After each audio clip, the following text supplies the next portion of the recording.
नमस्ते, मैं doctor Swapnil Langade, senior obstetrician and gynaecologist and endoscopic surgeon along with consultant in rejuvenative medicine. आज हम stem cells therapy in infertility के बारे में बात करने जा रहे हैं। मैं आपको इसके बारे में थोड़ी जानकारी देना चाहता हूँ। स्टेम सेल्स क्या होते हैं और कहाँ पे यूज़ होते हैं। इनफर्टिलिटी आजकल हम देख रहे हैं कि बहुत ज़्यादा हम प्रॉब्लम्स फेस कर रहे हैं और स्टेम सेल्स इन इनफर्टिलिटी ये एक नई और लेटेस्ट थेरेपी है।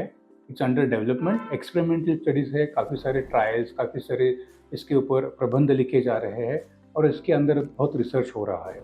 हम इसको अभी यूज़ कर रहे हैं और जो हम इनफर्टिलिटी पेशेंट्स हैं, जिन लोगों में डिक्रीज्ड ओवेरियन रिजर्व बोलिए या फिर प्रीमैच्योर ओवेरियन इनसफिशिएंसी, जनरली हम देख रहे हैं कि आजकल अर्ली 30s में भी जो ऐसी लड़कियां हैं जो करियर ओरिएंटेड है, जो काफ़ी अपने पढ़ाई पे और बाकी करियर पे फोकस करते हैं, उन लोगों में ओवेरियन रिजर्व डिक्रीज होते जा रहा है। ओवेरियन रिजर्व यानी क्या होता है कि जो फॉलिकल्स रहते हैं ओवरीज में, वो ग्रो होने चाहिए, उसके अंडे बनते हैं, अंडे के एम्ब्रियोज बनते हैं, लेकिन ये फॉलिकल्स ही कम मात्रा में पाए जाते हैं, जिसका कारण होता है कि कुछ हार्मोन्स रहते हैं। लो एस्ट्रोजन रहता है और low AMH। Low AMH is anti Mullerian hormone which is extremely important for the growth of the follicles. तो ये ऐसे होने के कारण क्या होते हैं, इसके कई कारण होते हैं कि ये हार्मोन्स कम मात्रा में पाए जाते हैं। एनवायरमेंटल फैक्टर्स है, स्ट्रेस रिलेटेड फैक्टर्स है, मैंने जैसे बोला कि लेट मैरिजेस हो रहे हैं आजकल, डाइटरी हैबिट्स है, लैक ऑफ एक्सरसाइज है, और because of all this reason, genetic factors है, because of all this reasons there has been observed a decreased AMH, यानी AMH की मात्रा कम होती है, उसकी वजह से फॉलिकल्स नहीं होते हैं, और फॉलिकल्स नहीं होते हैं तो एम्ब्रियोज नहीं होते हैं। इसकी वजह से इनफर्टिलिटी इन कपल्स को फेस करना पड़ता है, because there is no embryo growth, there is no oocyte और there is no embryo in this patients. Stem cells हम कैसे यूज करते हैं और ये स्टेम सेल्स होते क्या है। ये स्टेम सेल्स बेसिकली हमारे सबके बॉडीज में पाए जाते हैं। बोन मैरो रहता है, यानी दो बीच के बोन के बीच का जो गैप रहता है उसको हम बोन मैरो बोलते हैं। फैट टिश्यूज में पाए जाते हैं, स्किन में पाए जाते हैं।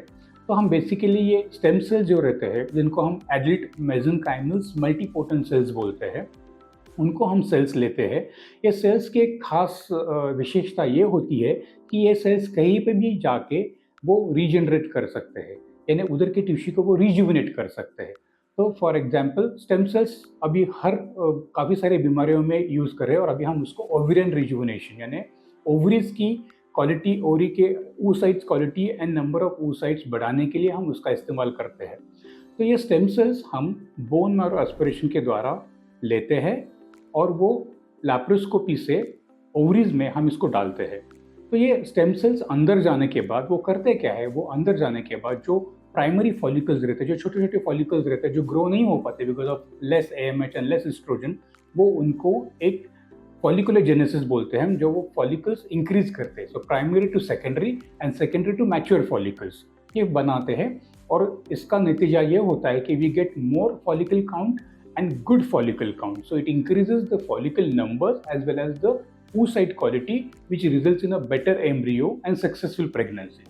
अभी ये stem cell therapy is a day care procedure, जहाँ पे आप सुबह आते हैं, आपका 40 to 80 ml ऑफ ब्लड लिया जाता है बोन मैरो से, पोस्टीरियर इलियाक स्पाइन से लिया जाता है। उसके बाद उसके ऊपर लैब में स्टेम सेल्स आइसोलेट किए जाते हैं, और आइसोलेट करने के बाद वो स्टेम सेल्स लैप्रोस्कोपी द्वारा आपके दोनों ओवरीज में डाले जाते हैं। और जैसे मैंने पहले कहा कि फिर यहाँ पे जाने के बाद वो स्टेम सेल्स अपना काम चालू करते हैं। They start rejuvenating the ovarian tissue and create an atmosphere where we get more number of follicles and mature number of follicles. ये एक डे केयर प्रोसीजर है, आप सुबह आके शाम को घर जा सकते हैं। इसमें कोई साइड इफेक्ट्स नहीं है, कोई प्रॉब्लम्स नहीं है, बिकॉज ये आप ही का ब्लड आप ही के बॉडी में जाता है। तो इसके वजह से कोई भी घबराहट या कोई भी साइड इफेक्ट्स का इसमें आपको प्रॉब्लम या दिक्कत नहीं होगी। एक लैप्रोस्कोपी होती है, लेकिन फिर भी आप शाम को घर जा सकते हैं। Post stem cell therapy follow up के बारे में आपको बोलूँगा मैं अभी।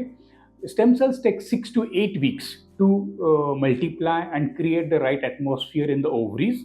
तो 6 to 8 weeks के बाद हम आपको वापस बुलाते हैं, और आपके ओवरी अल्ट्रासाउंड करने के बाद हम अगर वहाँ पे फॉलिकल्स ज़्यादा पाते हैं और फॉलिकल्स ज़्यादा है, तो आप शायद नेचुरल कंसेप्ट की तरफ जा सकते हैं। लेकिन अगर और कुछ फैक्टर्स रहेंगे तो हमको IVF के द्वारा जो भी अंडे हमको मिलते हैं, जो भी oocytes हमको मिलते हैं, वो लेके हमको उसके एम्ब्रियोज बनाने पड़ते हैं। आजकल if the age is less than 40 then the success rate is more. The success rate is almost 65 to 70%। अगर आपकी एज लेस देन 40 है, आपकी एज अगर मोर देन 40 है तो सक्सेस रेट थोड़ा सा कम हो जाता है, अराउंड अबाउट 50 to 60%।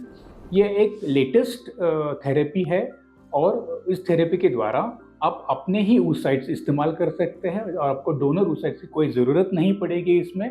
और आपका जो एक अच्छा सपना है एक अच्छा फैमिली होने का, ये आप इसके द्वारा पूरा कर सकते हैं। अगर आपको ज़्यादा जानकारी चाहिए तो please contact Ankur hospitals for this.